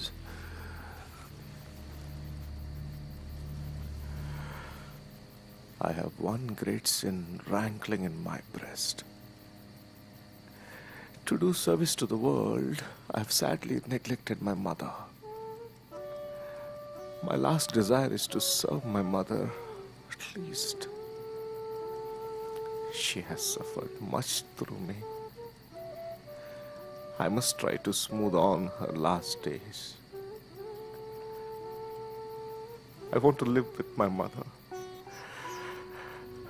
I want to build a little decent home for her. And I am going to take her on a pilgrimage. I have brought only misery to my people all my life. I'm trying to fulfill this one wish of hers. This will smoothen my last days, as well as those of my mother's.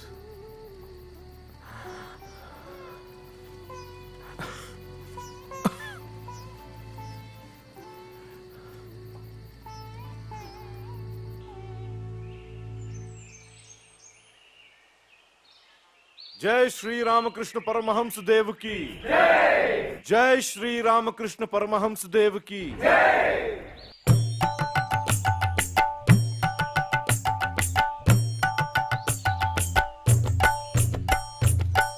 এসেছে নতুন মানুষ দেখবি যদি আয় চলে এসেছে নতুন মানুষ দেখবি যদি আয় চলে আর বিবেক বৈরাগ্য ঝুলি দুই কাঁধে সদা ঝুলে Sri Ramakrishna said to me, wherever you take me on your shoulders and place me, there I will go and stay.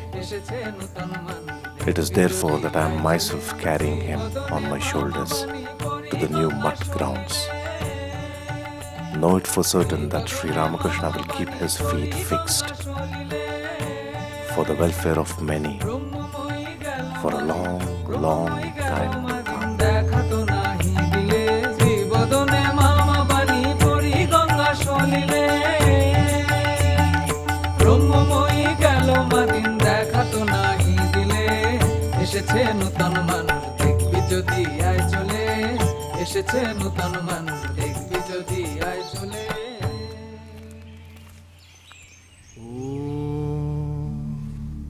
स्थापकाय च धर्मस्य सर्वधर्मस्वरूपिणे अवतारवरिष्ठाय रामकृष्णाय ते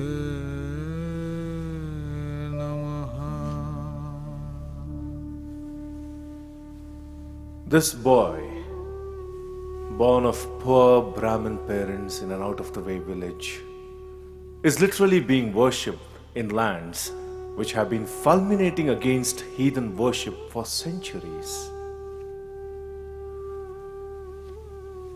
I place this great spiritual ideal before you. Judge him not through me. I am only a weak instrument. Let not his character be judged by seeing me. It does not matter who preaches Ramakrishna Paramahamsa, whether I or you or anybody else. But him, I place before you. And it is for you to judge, for the good of the nation to judge now, what you shall do with this great ideal of life. If this nation wants to rise, take my word for it, it will have to rally enthusiastically around his name. He is the method, that wonderful, unconscious method.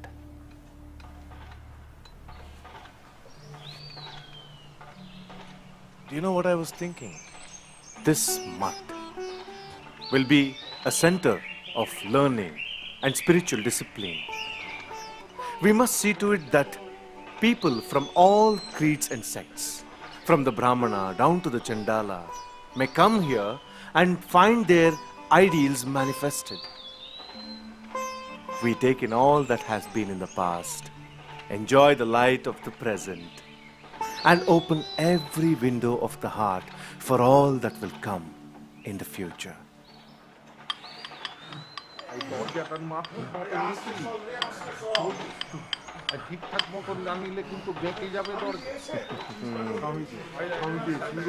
Namaste. This mutt we are building will harmonize all creeds, all standpoints. Chalo. Just as Sri Ramakrishna held highly liberal views, this mutt too will be center for propagating similar ideas. The blazing height of universal harmony that will emanate from here will flood the world.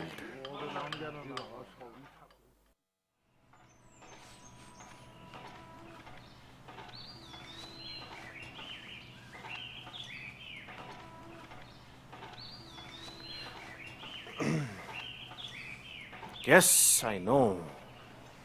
The greatest of all sacrifices to me, of fame, of leadership, of power.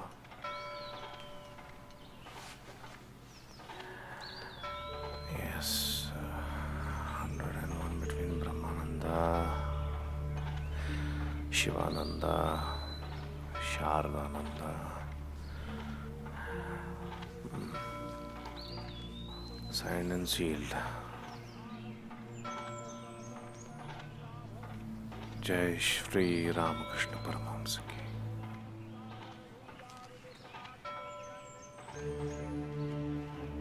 I'm resigned.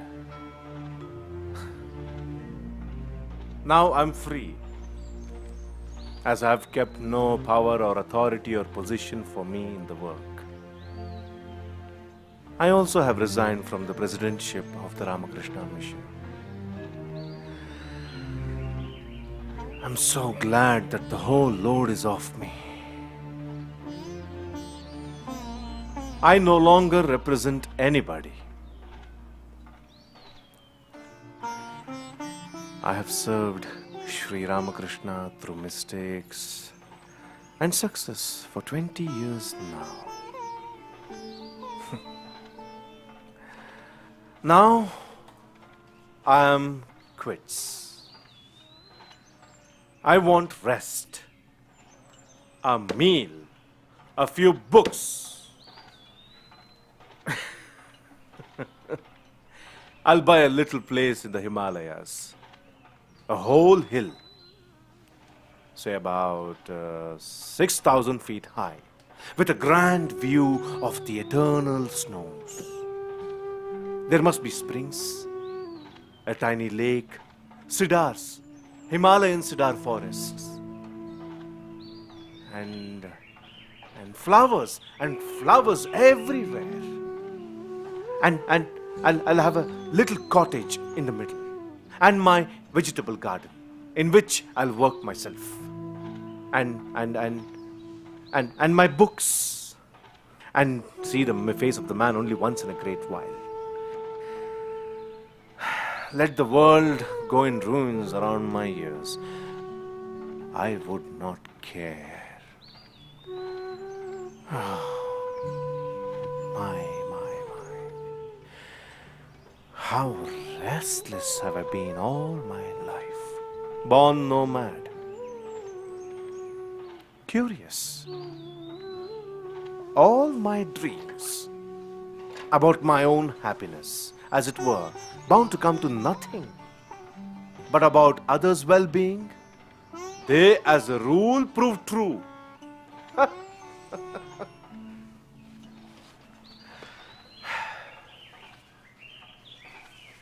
I have delivered my message. I must go. The shadow of a big tree do not let the smaller trees to grow. I must go to make room.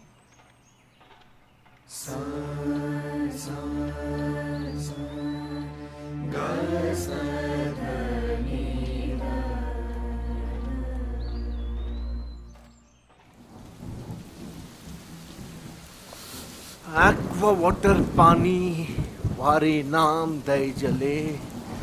Allah God Isha Musha, Kali Nama Pede Pode. Brijen. Coming, Swamiji.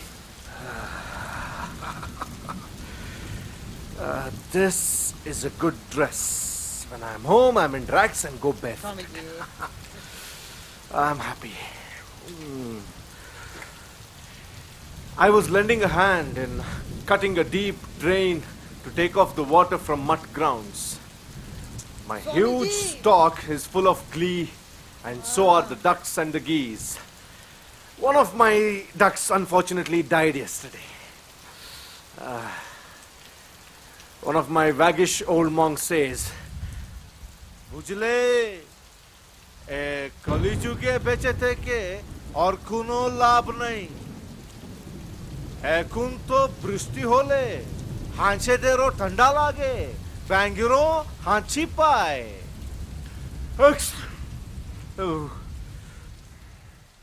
Oh, Brijen. Swamiji? Oh, my leg. This body will never be fit again. I shall have to leave it and bring another body to complete my work.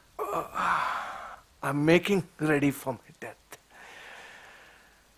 Death has come to my bedside. I have been through enough work and play.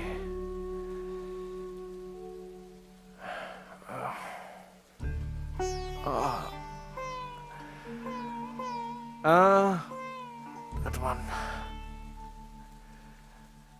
This book has traveled with me all over the world.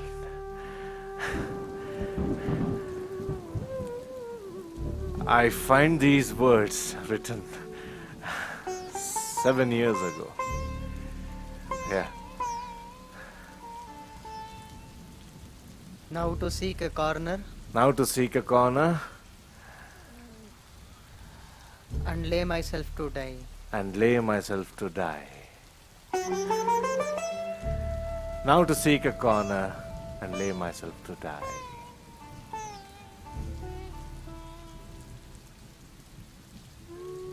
If I had found I had done no work, but simply supported myself by imposing upon people, I would have committed suicide today.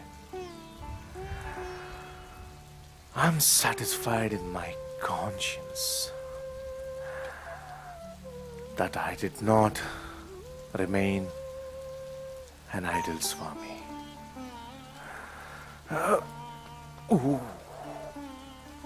I can hardly sit up or write, but still feel duty bound to write this letter.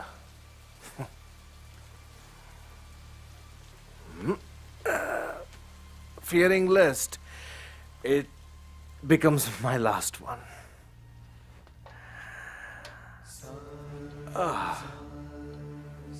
Know for certain that the work done by me is not the work of Vivekananda. It is his work. If one Governor General retires, another is sure to be sent in his place by the Emperor.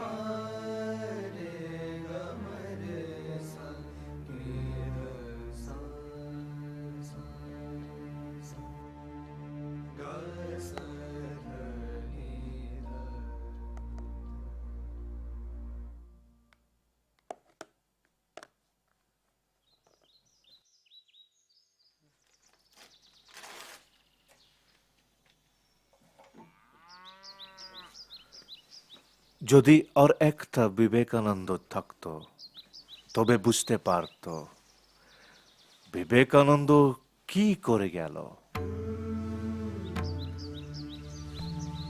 কালে কালে এমন শত শত বিবেকানন্দ জন্মাবে।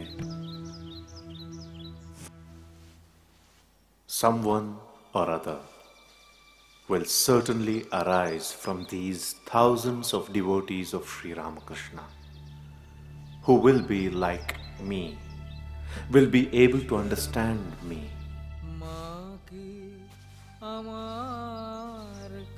It may be that I shall get out of my body, cast it off like a disused garment, but I shall not cease to work. I shall inspire men everywhere, so there will be no lack of Vivekanandas. If the world needs them, thousands and millions of Vivekanandas will appear.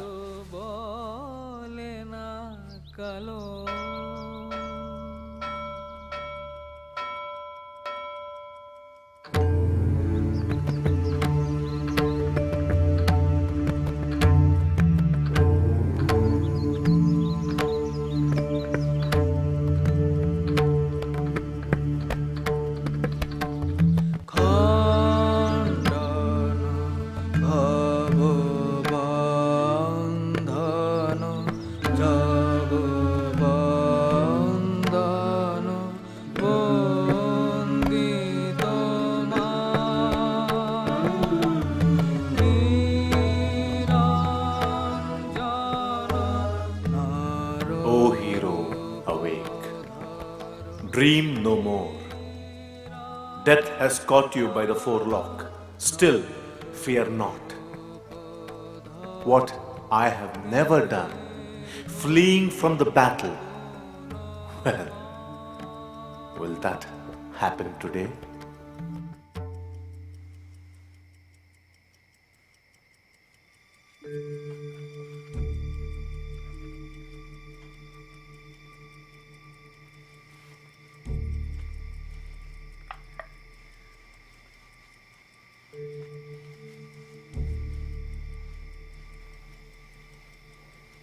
Brijen, Swamiji? turn off the lights. Yes, Swamiji.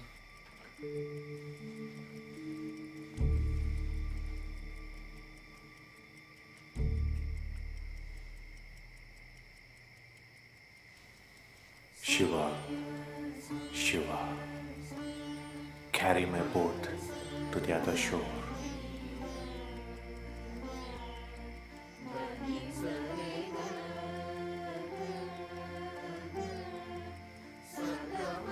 After all, I'm only the boy who used to listen with rapt wonderment to the wonderful words of Ramakrishna under the banyan tree at Dakshineshwar. That is my true nature, work and activities, doing good and so forth are all superimpositions. Now again, I hear his voice, the same old voice thrilling my soul, only the voice of my master calling, I come Lord, I come, Guru go, আমি আসছি, আমি আসছি।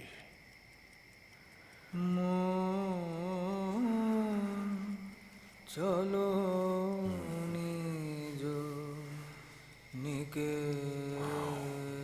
Massage दिया the leg. মন চলো নিজ নিকে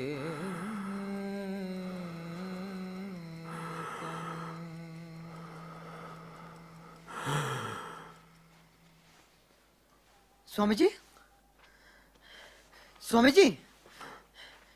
Swamiji?